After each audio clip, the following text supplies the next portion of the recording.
Not starting yet, but first of all, I did want to make sure my audio's working, so make sure everything is great. I want to make sure I look as good as I normally do. That's the other thing I always want to make sure that we got there as well.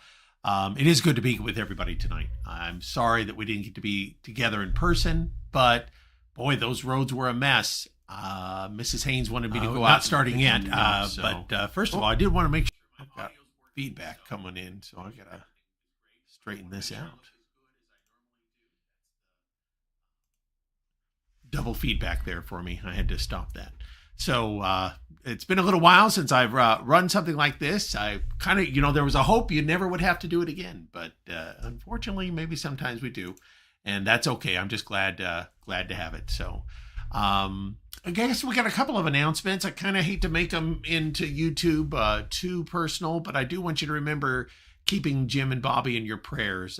Jim didn't have a good night last night. It looks like they're probably going to, because of that, they're going to have to keep him at least another day. So that's an unfortunate thing. So hopefully, though, he might still continue to get better. Bobby said he was feeling better when she got to see him today. Let's try to remember them in our prayers. I don't know. I haven't heard of anybody being stuck in their home or needing anything, but if somebody does have a need, reach out, let us know. And I'm sure we've got one or two people that have some really tough vehicles that can get out there and get people taken care of. So going to start here in just a second. I'm going to jump back out and what I am looking at some of these comments, and I cannot believe what my own mother-in-law would say there. By the way, if you want to make a comment, if you know how to do it, it's of course in the YouTube, there's a chat area. Gregor's kind of helping me. He's watching along and he's going to be monitoring and kind of falling back through for me. If I miss any comments or questions, I'm going to try to watch what you're saying over there. But that way we kind of got, but you get to comment and you get to participate that way as well. You got any questions, throw them up in there. You got any thoughts, throw them up in there as well. So we'll get started here in just a moment.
Well, what do you say we go ahead and try and get started tonight?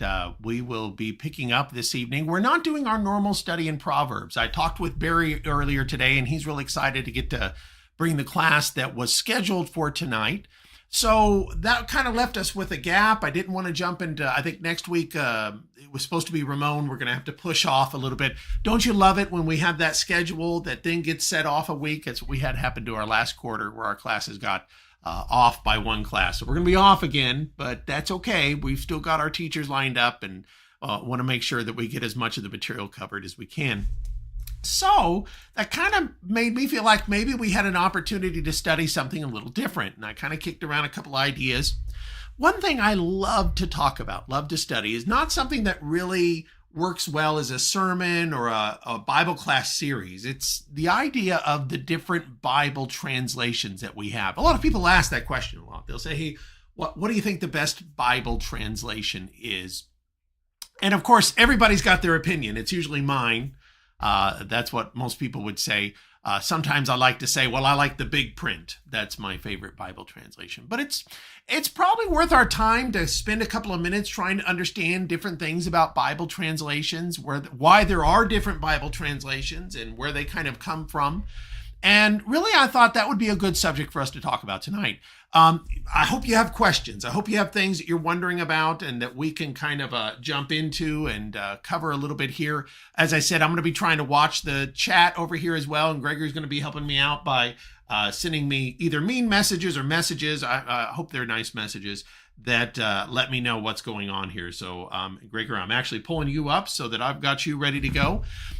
So we're going to start off kind of talking about the Bible that you're familiar with, the English Bible. It's a really neat story, how we end up with Bible translations. So I'm going to kind of pull through and talk about a few things. Of course, we know that by about 100 AD, the year 100, everything that is in our Bible has been written. Probably has been written for maybe 20 years by that point.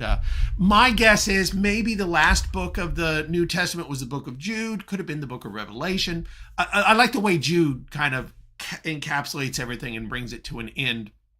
And they're already translating the New Testament into other languages. And that's a really neat thing to think about, the idea that they could take it and they can translate it.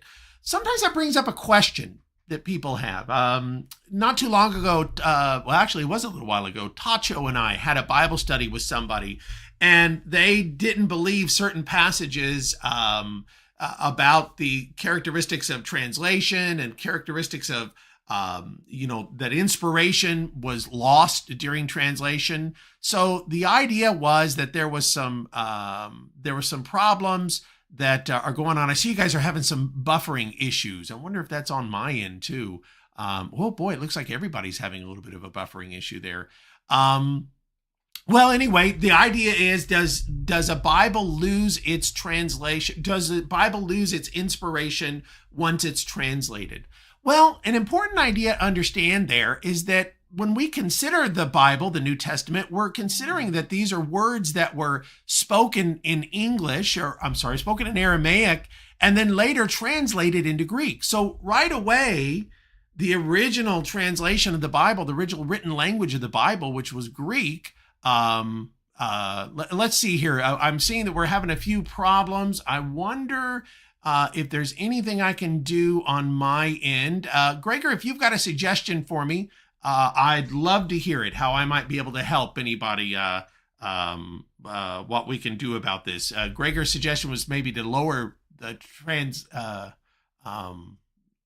lower my settings, and I'll try that just for a second.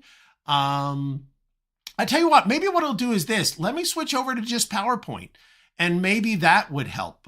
Tell me this, everybody. If I switch just to the PowerPoint and I get my pretty face off the camera, let's see if that might help a little bit, and I'll try that for a few minutes. Well, anyway, the question is, does the Bible being translated cause it to lose its inspiration? And the answer is no, it does not. That we know that the very time that it was written in Greek, that it was translating the words of Jesus from his spoken language into the Greek language. So that right away gives us a strong impression of this. As well, it's a good sense to understand that in the Old Testament, the Old Testament was written in the Hebrew language, but in the time of Jesus, there was a Greek translation of that called the Septuagint. And Jesus speaks of it as being inspired. So it's a good thing for us to understand that perhaps the idea is there is no loss of inspiration with a translation. And that's an important thing that is worth us to know about that. It is the case, though, that we want to understand that while the original writers were inspired and the things that they wrote were inspired, the translators sometimes weren't as attentive, or they weren't inspired of themselves. And sometimes there are minute translation errors that might happen. I say that very carefully because I wouldn't want anybody to be confused or to be concerned about this, that there might be a sense where there's any reason to question the Bible or to have a concern about the Bible. But the point is that if the Bible's translation was, brought through time, there are times where translators might be able to cause an impact or cause a damage to it. I want to talk about the English translation of the Bible. Of course, the English language isn't as old as we might think. It's only about 1,000 years old. And the first time we know of that they were bringing forth translations, and they were bringing forth of all sorts of translations, they were bringing them forth during a time that, in Europe at least, translations of the Bible were not something that was allowed. So one thing to understand is it wasn't easy to get a copy of the Bible translated into your own language. You have a note here that says that the Bible was actually banned in some places. That's the Catholic Church, by the way, that banned it. The Catholic Council of Trent banned the Bible. Doesn't that sound crazy that they banned the Bible? But the Catholic Church banned the Bible in the around 1200 AD. So having a translation of the Bible was a problematic thing. But what's interesting is we know that all over the world, people were always translating the Bible. It was always getting translated and translations of it were being made. So it wouldn't be accurate to say that no one from those time periods had a Bible, had access to a Bible. Now, there are other parts of the world, of course, not just Europe. There's the Middle East and there's China. And believe it or not, there were Bibles in those places as well. Probably the most common translation of the Bible in the ancient world was in the Arabic language. That was a very common translation of the Bible. So in other parts of the world, there were translations of the Bible. But this is about our English Bibles that we have. There's a guy named John Wycliffe that's important to understand. He's the very first person who said, I want to translate the entire Bible into the English language so that people can have access to it. Now, to be fair, he wasn't much of a scholar, and he wasn't somebody who had a great depth of knowledge, but he did a really good job in translating the Bible. But it didn't survive very well. Not many people, not many copies of it were able to survive, and a lot of them were destroyed. And so another man, about 150 years later, named William Tyndale, decided that he would translate the Bible into the English language. Now, at that time, 1523, the King of England was still predominantly a Catholic king. And of course, as I've said, the Catholic Church didn't want the Bible to come out there. So I'd ask you, maybe if somebody knows the answer to this question, throw it in the chat. What ultimately happened to William Tyndale for his translating the Bible into English? If you know the answer to that, throw it in the chat. I'd be curious if anybody remembers what happened to him. But William Tyndale put together a translation of the Bible, and I'd hope to show you a copy, but like I said, I don't want to mess up the buffering if my camera and the video feed is what's doing that. So I'll just tell you that the William Tyndale Bible that I have a copy of doesn't have verses in it. And that's kind of tough to look up a passage whenever you only have chapters of books and not verses of books. So that's kind of a difficult thing. Meanwhile, though, a little later on in the area of Switzerland, they were putting together another English translation of the Bible called the Geneva Bible. And the Geneva Bible would use the chapters and verses that we're familiar with, that we know today. So he would do that. Hey, a couple of you already got it. I see Monique and George and Stephen all got it. William Tyndale was burned at the stake for translating the Bible into English. In fact, his last message as he was dying was he prayed to God that the eyes of the King of England would be opened. I always think that's just a very dramatic thing. And it also reminds me how big a deal it is that what it cost for some people to get the Bible to us in the English language. So the Geneva Bible comes around, and it was a really popular Bible. But one of the reasons it was popular was it was one of the first Bibles that had little notes at the bottom. Now, you know how your Bible has notes at the bottom these days? It's got notes like, comments and such. The Geneva Bible had little notes like that. The people that put that together, though, they were followers of John Calvin. And they also didn't believe that kings ought to rule. So the kings of England, when they start getting the Geneva Bible and they find out it's really popular, well, they actually don't want that Bible around. So one of the things that they decide to do is to come up with a Bible that's the official authorized Bible. You ever notice that the King James Bible always calls itself the authorized version? The idea is the Geneva Bible wasn't authorized by the king. It was the King James version that was authorized. But to be honest, the King James Bible really is probably, in its time, the best translation of the Bible ever. For one thing, it was a really academic attempt to put the Bible together as best they could. They had whole groups of people come together. They took different kinds of, Stephen points out that verses only came up in 1551. Imagine what it's like to read the Bible and say, okay, turn over to Exodus chapter 3, and we're just going to pick somewhere in the middle. You know, if you had to read a verse or read a passage in the Bible, you didn't have verses, that would be a really difficult thing. Chapters had only been around for a few centuries at that point, too. They weren't something that was around forever either. But going back to the King James Bible, it really reflects probably one of the, in its time, it was the best in history of scholars coming together and people putting aside their own personal beliefs and saying, let's just translate what the Bible says. These men saw themselves as God's secretaries. And that's a really neat idea. And is a real reason why the King James Bible was so powerful. The other thing about the King James Bible was it was written in common language. It was written in the language of the day. A lot of people thought that it was kind of vulgar. That, in other words, because it wasn't very sophisticated and using a higher English, it was using common English.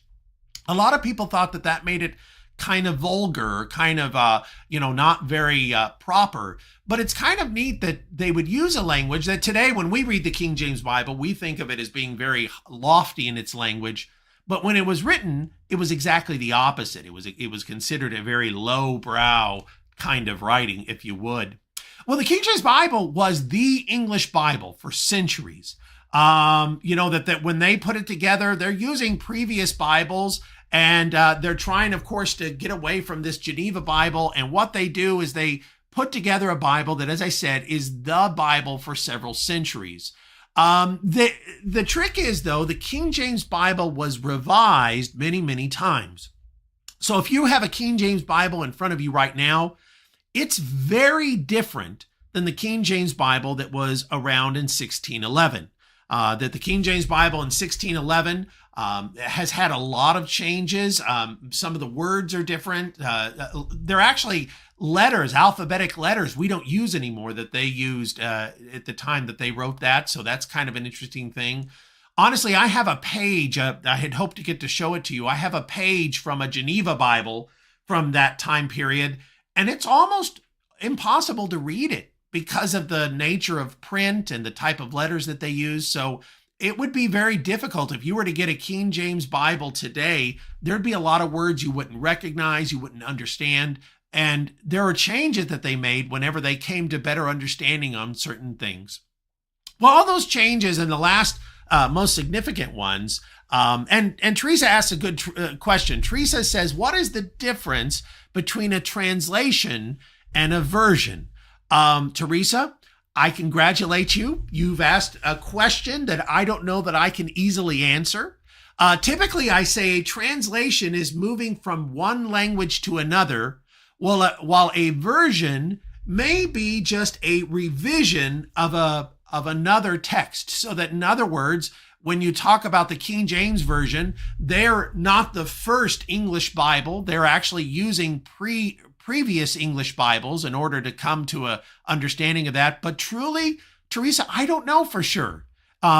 We use the words interchangeably, translation and version, and I'm not exactly sure, Teresa. Maybe somebody look that up and find out and drop it in our chat, because Teresa, that's a really good question that I don't have a very good answer for. Well, after revising the King James Bible a bunch, they decided that it would be a good idea to come up with a new version of the Bible, a new English translation of the Bible that just restarted everything. By the way, I wanted to throw a couple of things out here. Once in a while, I'll hear somebody talk about the King James Bible, and they'll say, well, the King James Bible made up the word baptism because they didn't want to talk about baptism. Well, no, the prior Bibles used the word baptism as well. In fact, the Geneva Bible I've got uses the word baptism. I had some Mormons come to my door once, and the idea they came up with is they said, well, the King James Bible can't be trusted because King James ordered that the book of James be named after him. By the way, James is the Greek version of the Hebrew name Jacob. That's a little confusing to me, but the name James in the New Testament is actually the name Jacob in the Old Testament. But again, that's also not true because earlier books had used the name James whenever it translated the word Jacob.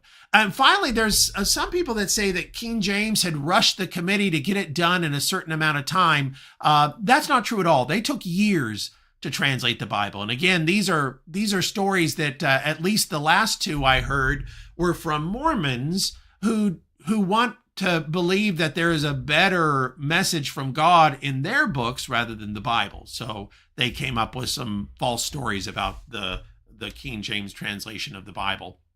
Now, they came up with new translations since that time, and probably that's what you're using today. A lot of you may still use the King James. I like to use the New American Standard or the New King James. And there's two different philosophies on how they translate them. I'm not going to go into that. I think it's interesting, but you may not. Just know that there's two schools of how to translate from ancient Greek. One is to translate what a majority of texts say, because there's thousands of ancient manuscripts. The other one is to translate only the oldest of the Greek texts. As I said, not something too important. You're probably not going to remember this, but it is kind of a reason why there is a little bit of a difference sometimes when you read different translations, because they're using two different kinds of ancient manuscripts, which effectively say the same thing. And that's kind of an interesting point as well. But that's not really what I wanted to go into today. What I wanted to go into is that there are so many translations today. So the questions that people then ask me are things like, does it matter which one I use? That's an important question. That might have been the question that you thought you'd like to hear the most. You might say, Brian, which one should I use? And I promise you, I'm not going to give you a great answer today. I'm not going to tell you, well, the only one you should use is, but I hope to give you some information that helps you to kind of find the answer to that question. Sometimes people say, well, why does it even matter? You know, is it something worth understanding about different translations? And finally, which one is the best one? That's the question. I see Linda makes a comment too about translation. She says translation directly from the Greek and Hebrew, and a version may be a translation or paraphrase. Now that's interesting, Linda. Like I said, I think you guys are onto something here that I think is a good question. And I know translation, of course, the word translate has to be indicative that it's moving from one language to another. But, I think it's really good conversation. So I guess maybe I'll start off with this question. Why does it matter what translation you use? And I'm gonna start off by showing you some different translations that you need to kind of watch out for. I'm going to throw some passages up here on the screen, and you're going to notice some things about them. Maybe even if you want to grab your Bible and take a look at it. John chapter 1 and verse 1 is the first one I'm going to grab. You probably know what this passage says by heart. You might know what it says. Let me ask you, is this what it says? In the beginning was the Word, and the Word was with God, and the Word was a God. Now that's a direct copy from a current, existing, well-used translation of the Bible. I tell you what, if somebody can throw in the chat what the translation is, you'll earn a Brian point for whatever little that's worth. Well, if you happen to know what translation it is that throws this passage and changes it from the Word was God to the Word was a God, throw it in the chat if you know the answer to that. But you see something wrong there, don't you? Stephen got it right off the top. Good job, Stephen. Gregor got it. Oh, wow. You guys are all on this one. Yes, so this is the Jehovah's Witness translation, the New World Translation. So the New World Translation changes the wording in John chapter 1. Debbie got it. Boy, you guys are right on top of this. I'm impressed. Here's another passage for you. Romans chapter 8, verses 5 and 6. Those who live according to the sinful nature have their mind set on what nature desires, but those who live in accordance with the Spirit have their mind set on what the Spirit desires. This is an interesting rendering of Romans chapter 8, verses 5 and 6. Hey, this is a little tougher than the first question. If you know what translation this one is, I'll be really impressed with you. This one's a little harder than the last one. But the translators added that expression, sinful nature. It's not in the scripture, but they added it there because they believed that was what Paul was trying to say. So they added that in there. You'll hear me sometimes say that. Stephen guesses New Living Translation. Stephen, I'm going to be careful to say it might be that the New Living Translation does use it. I'm thinking of a more common one than that uses this. But the idea is that they altered it just a little bit because they felt that this was appropriate. But in true translations like the New King James or the New American Standard, you won't find the expression sinful nature anywhere in the scriptures. It's not a term that's used in the Bible. It was a term that came out of Calvinism. Monique guesses close. She says a Calvinist rendering, not sure on the translation. Well, I'm going to give you guys the answer. The answer is this is the NIV translation, perhaps the most popular translation today, and it renders Romans chapter 8. Oh, Monique got it. Good job, Monique. Well done. So it renders it that way as well. Titus chapter 1 and verse 5. For this cause I left thee in Crete, that thou shouldest set in order the things that are wanting, and shouldest ordain priests in every city, as I also appointed thee. So here you have Titus chapter 1 and verse 5, and it says to ordain in all of our translations elders, but in this translation, I even think this one's harder than the last one. So I'd be really surprised, except that you might be able to guess at least what, because of the alteration. But they took the word presbyter and they just kind of cut the word down and came out with the word priest on it. And so they have Titus appointing priests in every city. And so here is a translation error that, again, probably like the prior two, is an intentional error that's meant to support some kind of denominational doctrine. So the ordination of priests, not what the Bible says. It says to ordain elders, but that's not the way that they're rendering this passage. Anthony's got it. Anthony says the Catholic Bible. That's correct. The Douay-Rheims, which was the oldest Catholic translation of the Bible. Acts chapter 20 and verse 7. We look at this passage many times whenever we're going to come together on the first day of the week. But here's a translation that renders it on the first day of the weeks, when the disciples had assembled together to break bread. This is a little known translation that was put together by the Seventh-day Adventists. Now, Seventh-day Adventists do not believe you meet on Sunday. They believe you meet on Saturday. But Acts chapter 20 and verse 7 is a real thorn in their flesh to that passage. So the translator altered the passage so that it sounds like they're talking about the Feast of Pentecost, the Feast of Passover, which is sometimes the Feast of Pentecost. So that the feast sounds like they're talking about not a day of the week, but a feast day instead.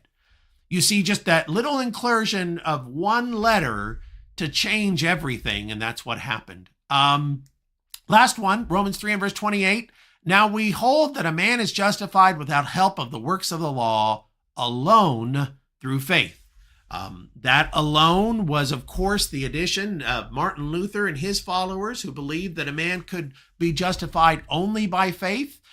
Typically, we say that the expression faith only appears in James chapter 2, whenever the Bible says that a man is justified by works and not by faith only.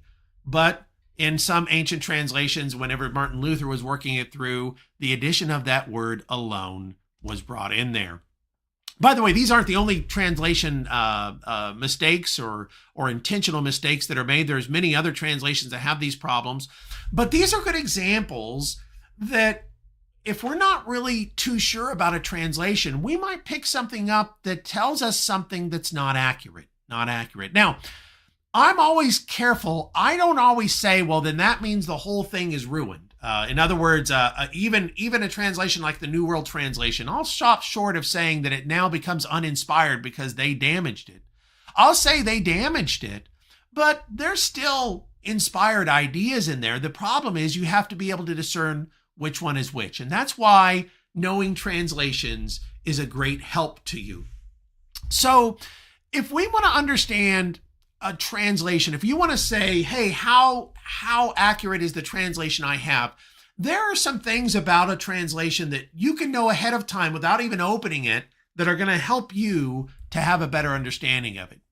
Number one, you would ask the question, do they follow a pattern where they translate things? And look at these two words, the word verbatim and the word paraphrase. Those aren't words you use every day or not things you're necessarily clear on. I'll explain it in a second. I'll explain what these two terms mean. But you want to find out which one of these ideas your Bible translator followed whenever they translated their Bible. They'll usually say in the beginning of the Bible, in the little preface area, whether they are a verbatim or a paraphrase. Sometimes they use the word thought for thought.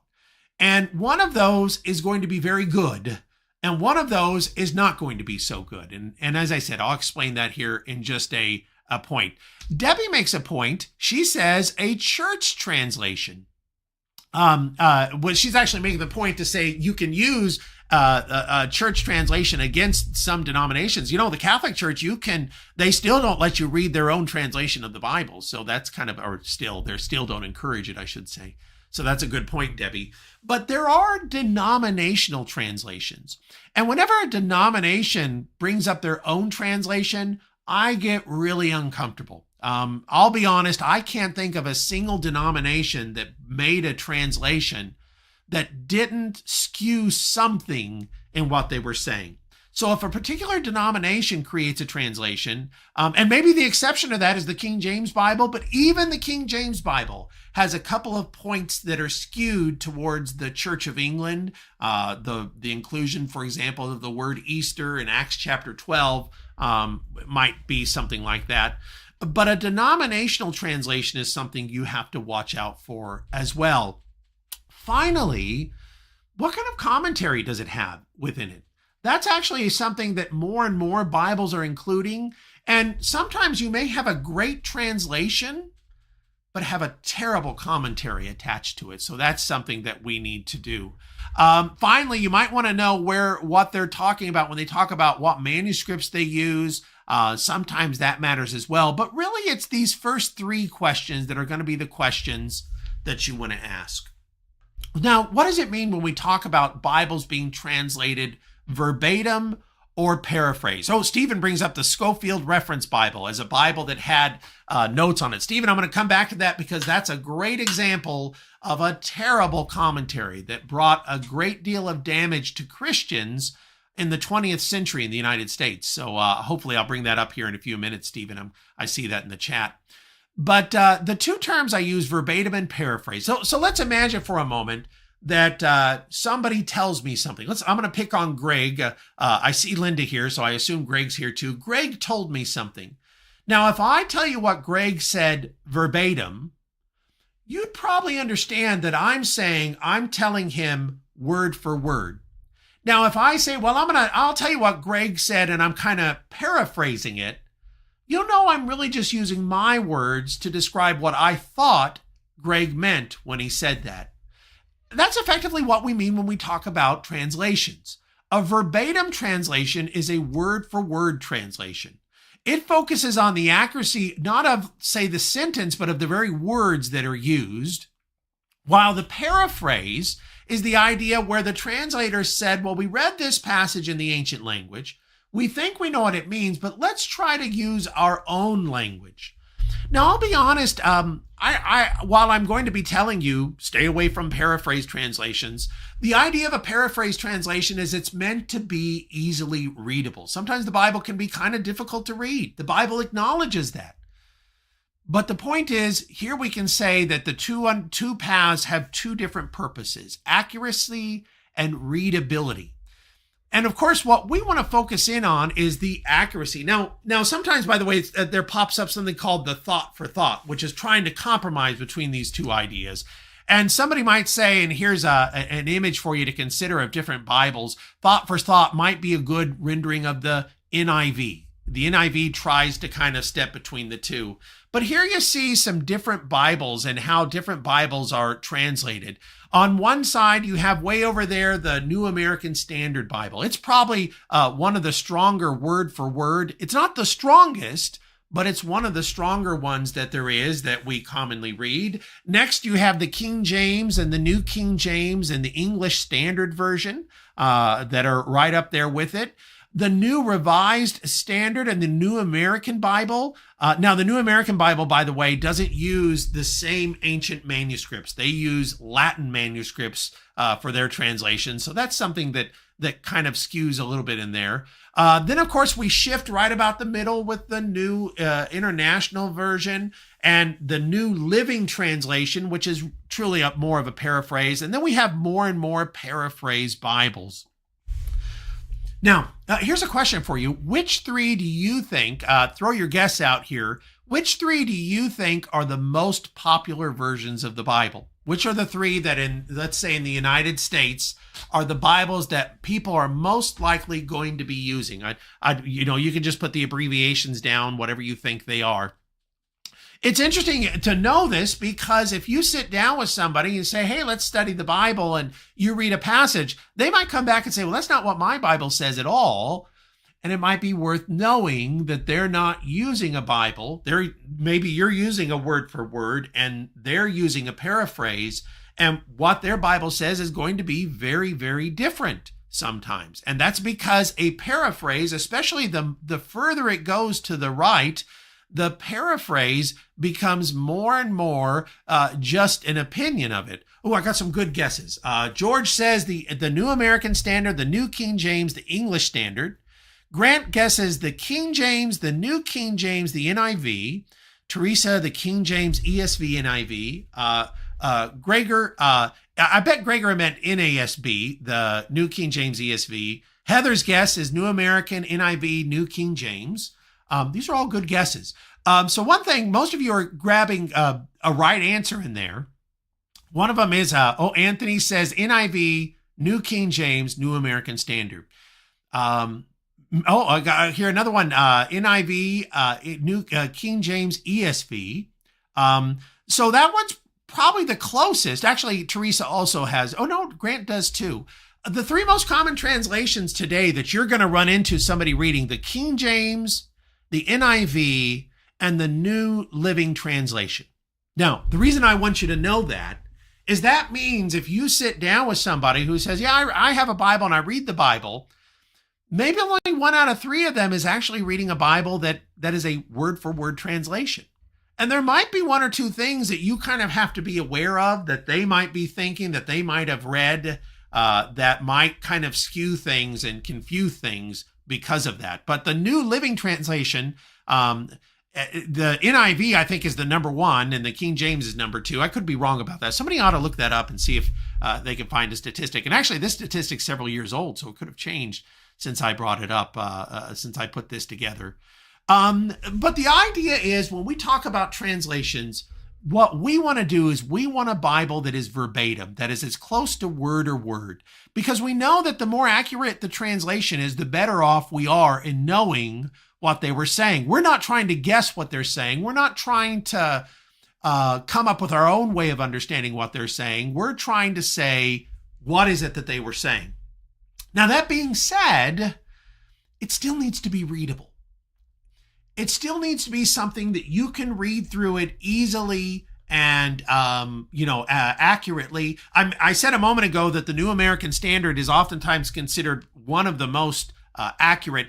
The American Standard is considered more accurate, but it's nearly unreadable because the grammar doesn't follow almost any of the sentence structure rules of the English language, because they try so hard to be accurate to the Greek that that it's not something that preachers like to use because it's almost impossible to read from a pulpit smoothly. It's the word sentence structure is oftentimes very confusing. And so it is the case that somebody might say, well, I want the most verbatim I can get. You might not. You want something that's readable as well. You have to acknowledge that if you wanted a true perfect translation, you'd just learn how to read Greek. Or at least read a Bible that's a interlinear. It has Greek and English side by side. But we don't do that because we acknowledge that readability is also important. So we kind of pursue things like that. As I said, the example of the Greek interlinear Bible is the most accurate, but it might not be, taught there. Here's Linda's got a comment. Reading the King James might be from their parents. Good enough for dad type of thought. Or maybe that was Greg's comment. It's interesting, Greg. One of the things about the King James Version, and the reason why I do think it is a great translation, is that they created sentence structure that was very easy to memorize. For example, Jesus would say, "You shall know the truth shall set you free." We don't appreciate that sentence has what is the term? Onomatopoeia. It has a rhyme to it or a flow to it that makes it easy to understand. It might have been more accurate to translate it that by knowing the truth, one can have a knowledge towards freedom, but that doesn't flow as nicely. One of the things about the King James translators is they said, let's make it poetic so that it's easier to remember. And one thing is it made the King James Bible eminently memorizable. That's why probably most of us, when we memorize Bible verses, we may not realize it. We've probably memorized them from a King James translation. So Greg makes the comment to say, it's a lot of times people feel like it's, what's most prevalent is what my dad used or things like that. Some people mistakenly think that the language of the King James with thee and thou is more formal. I say mistakenly, by the way, because it's actually more common. I don't want to go into it, but the English language changes actually were that the King James Bible was the more common translation of things. Oh, I see. Gregor's got our update. NIV, King James is number 2, and the New Living is number 3. So exactly what we were talking about there, and I appreciate that, Gregor. So the idea is the verbatim is what we're pursuing, and we're staying away from the paraphrase because the less accurate, the less a Bible can be studied. It can be read easily, but it can't be studied. So, for example, the NIV lacks translation marks. You may not realize it. Your Bible typically has translation marks, meaning if a word is added into the text for sentence structure, it usually in the New American or the New King James, they'll put that word in italics to let you know that. Maybe they'll capitalize all of the words to let you know it's an Old Testament quote. Well, the NIV doesn't have those same translation tools, so you're not as well advised to study from it. Probably a lot of you use the NIV because it is a eminently readable text, but at the same time, it's kind of a hard one to study from in the course of that. So the less accurate a translation might be, the less you could be hearing from God. Particularly when we get into the more extreme paraphrases, what you're really dealing with is people telling you what God said, not God telling you himself what he said. So that's the great danger we have with that. Now, the next thing to watch out for, of course, are denominationally slanted translations. That probably is obvious.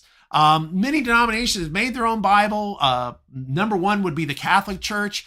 They're using the Vulgate, which is a Latin translation of the Bible, to English, which means it's a translation of a translation, not quite as good an idea as a translation from the original language.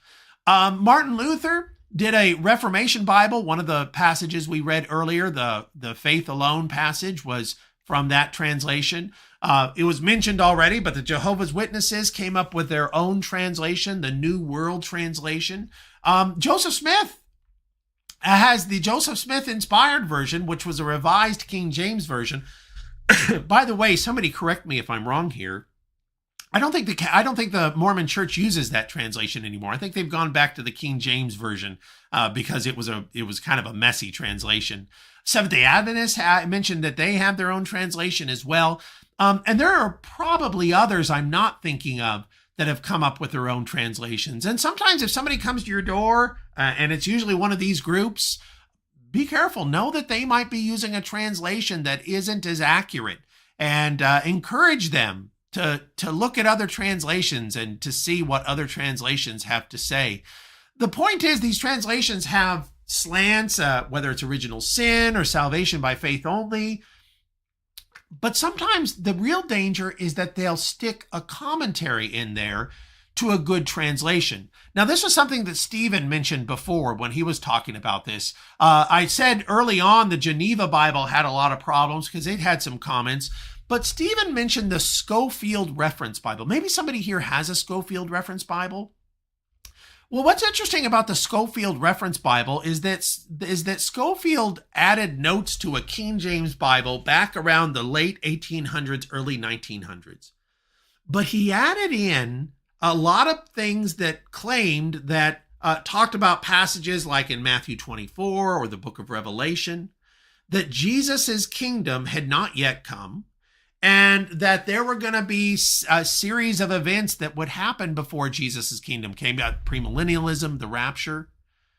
Believe it or not, the reason so many people are in error on premillennialism or the rapture today is because of this Bible, the Scofield Reference Bible. Because the Scofield Reference Bible became the Bible that was used at the Dallas Theological Seminary, which was a seminary that put out a lot of people in the 40s and 50s and 60s who believed these things. So we can honestly say that a bad commentary in a Bible created one of the more vicious and vile false doctrines of today. So it's good to know that there are dangerous commentaries. So kind of coming close to our time here, what do you do when you want to find the right translation? I told you early on, I'm not going to tell you that there's one translation you need to use. As I said, I use several.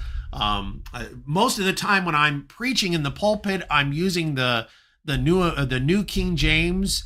A lot of times though, when I'm studying, I'm using the New American Standard or the English Standard Version. And honestly, there's other translations I use as well. But the answer to the question of what translation is the right translation really is the idea of trying to find translations that fit within a spectrum of understanding. So I created a little chart here to look at. You see how this goes. There's as translations are less denominational and more denominational, you say to yourself, well, I want those that are less denominational. I don't want them to be translated by denomination. And hopefully you also understand too, you're going to say, I want translations that are more verbatim. Well, I pulled this from some scholars on the internet. I want you to know I haven't done a deep study in every translation to know, but they came up with the idea that you can use a chart like this and put Bible translations all through it. So you see here, number of translations that are here, and the ones that kind of come out the best, the New American Standard, the English Standard, the New King James, the King James. And they have the amplified version up there, but I don't use it because it's hard to read from, but it's a good one. Closer to the center, the Revised Standard and the New Revised Standard and the NIV. And I would say using those Bibles that you're probably going to do well. There's a new one called the Legacy Standard Bible, which I would say is pretty close to our goal. Coleman Christian Standard, that's one that Gregor has talked to me a lot about. It's probably close to the goal too. But you can basically find these translations. One thing about them is they don't really vary too much. In other words, that while probably one of the biggest differences in Bibles is the New American Standard and the New King James, in the end, they really don't say anything different. You're not going to find things that are said in these translations that are dramatically different or that are contrary to one another. And that's a pretty encouraging thing to think about when you try to think about this. I want you to know some things about the Bible you have in your hands, the English translation you have, whether it's in your hands as paper or on your phone. One of the characteristics about God is that we believe that if God exists, he gets us his message exactly how we want to have it. But it doesn't mean we can't just say, "Oh, I'll just presume everything's okay." We have to rightly divide the truth. There are a lot of great translations of the Bible available to us today. And that's one thing I like to encourage people to consider, that there's all sorts of good ones. And there are some that are problematic as well. And that's also something I want us to understand. But we have within our power the ability to understand all of these things and to be able to translate these translations accurately. I'm going to take a risk here and bring my beautiful face back up. I like talking about Bible translations. I like talking about where the Bible came from and how it's translated. It's one of the reasons why I'm so confident in the Bible, why I'm prepared to say, I'm certain this is God's message for man today. And I believe firmly that the Bible that we hold, whether it's that, I can hold them up now, that Tyndale that, as I said, it doesn't have verses, it might be hard to read. Even a Bible like the Geneva Bible. You know, I told you that the Geneva Bible, if I had a chance to show it to you, it would be really hard to read. Tell you what, I'm going to show you my picture here. I've got a page from an original Geneva Bible here that I'm always find an interesting thing. And the point is, you know, while sometimes there's variations on words, in the end, the messages stay the same. And that's the thing that really encourages me about that. A lot of great comments today. I really appreciate all the comments. I appreciate that so many of you tuned in for a few minutes tonight. You have more questions about this subject? Let me know. Like I said, I love to talk about it. This is one of my favorite things to talk about. And, you know, if anything comes up that you say, you know, a question about it, as I said, there's little quirks in just about every translation, and typically you can find them and understand them. Little things you might say, well, I just need to know that this word might not be the right way here and there and things like that. It certainly doesn't take away any of the sense that this is God's message for us today. And that's just a really exciting thing. Well, I hope you guys all stay warm tonight. So grateful for everybody joining us, and just want to wish you all a good evening and stay safe tonight, and God bless.